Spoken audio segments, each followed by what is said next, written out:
Okay, this is kind of a wacky one, guys. So you guys know PETA, the People for the Ethical Treatment of Animals. Well, anyway, their leader, Ingrid Newkirk, has recently announced on social media that after her death, she would like her body to be dismembered, sent to various people, and barbecued up for food. This is a level of insanity that these people display. Well, let's dig into this a little bit more.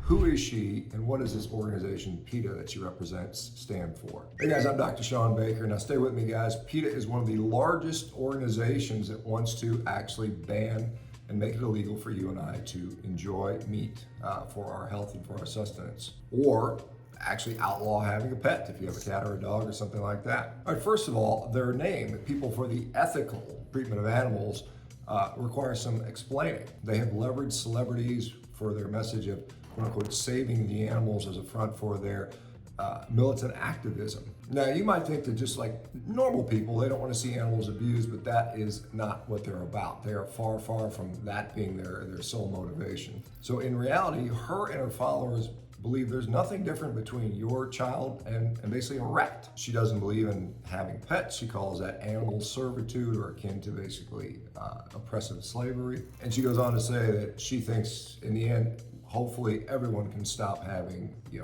pets as companion animals. While most videos display Newkirk as some sort of PETA hero with morals, in my case, I believe kindness is one of the best religions that you can have. what is she really doing? As we mentioned, PETA doesn't really believe in pets. So let's look at this little dog known as Maya. Now, Maya was actually stolen off the front porch of an owner's house and actually by PETA and put to death. Now, this isn't an isolated case, not by a long shot. PETA employees have been caught numerous times stealing pets right from someone's homes, euthanizing those animals, and then dumping them into a dumpster. Now, this investigation identified 74 exact times when PETA employees did this exact same thing. In fact, they kept a euthanasia kit in their van so they could quickly kidnap the animals and then rapidly dump them into dumpsters. Now, again, the majority of pets that are surrendered to PETA will undergo euthanasia, even if they're completely healthy and could otherwise be adopted. Now, many times this sort of craziness by PETA has been exposed, and yet people still fall for their BS.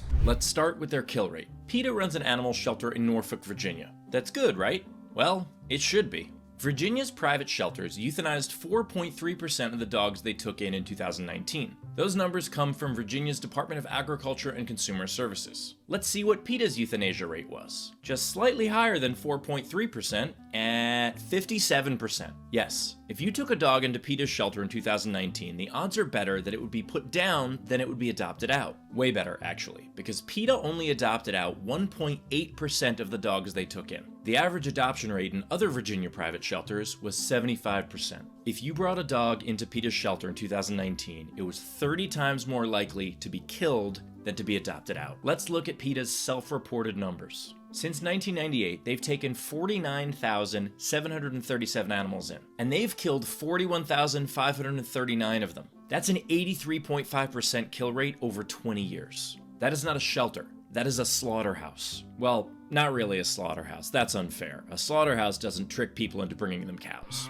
You would think that a organization whose name includes ethical treatment for animal would be focused on finding a loving home for some of these animals, but that's not what they do. All right, so now let's look at the connection between Ingrid and the Animal Liberation Front.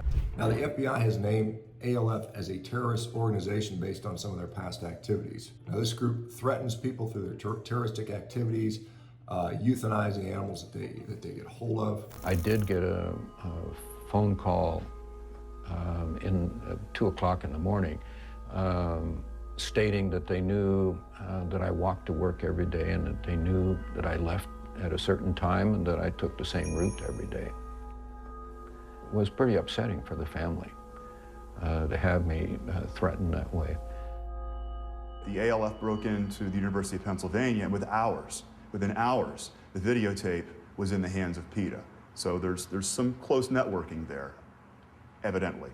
Now, PETA opposes what they like to call speciesism, saying that there is no difference from an animal and a human being, that your son or daughter is equivalent to, say, a mollusk or a snail or a slug or a fly or something along those lines. So it's completely ridiculous on its face. They don't believe in riding horses, they don't believe in any kind of pets. And of course, they're rooting for that Lone Star tick variant out there that's actually making people allergic to meat. And you can see them cheering that on and wishing people to be sick and ill. Now, PETA also has a long history of equating meat eating to quote unquote cannibalism. And you can see this in many of their protests and displays that they bring out to the streets. Okay, if you've made it with me this far, thanks for sticking with me and checking this out. Remember, if you believe in owning a pet or wearing a leather belt or eating meat, remember PETA is definitely not your friend. Now, we've really only just touched the tip of the iceberg on this awful group of people.